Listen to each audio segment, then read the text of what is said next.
రాజకీయ కక్ష సాధింపులు 100% ఫోకస్ తోటి, అంటే ఇంకే పని చేయకుండా దాని మీదే పడి కొద్ది కాలం చేశారనుకోండి బాగుంటుంది. అలాగే లేదా పోనీ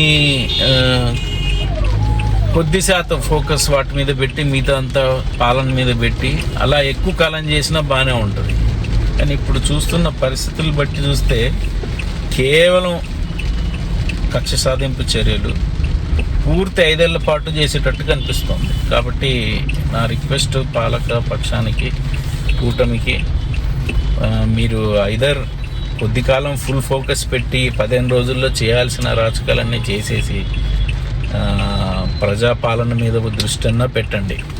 ఏం చేసినా ఆల్రెడీ వైసీపీ నేతలు కూడా చెప్పేశారు, చాలా జరుగుతాయి, మేము రెడీ అని చెప్పేశారు. కాబట్టి మీరు కూడా ఏమేమి చేయాలో కొద్ది తొందరగా చేసేసి మీరు ఇచ్చిన హామీలు, మీరు చేయాల్సిన పాలన మీద ఫోకస్ చేయండి. లేదంటే ఇది ఫ్రమ్ టైం టు టైం నెలకో ఇన్సిడెంట్ లాగా, నెలకో ఇష్యూ లాగా, ఒక 6 నెలలో, సంవత్సరం అలాగనే లాగించండి. కానీ పాలన మీద ఫోకస్ పెడితే బాగుంటుంది అనుకుంటున్నాను. మీ అభిప్రాయం ఏంటో చెప్పండి.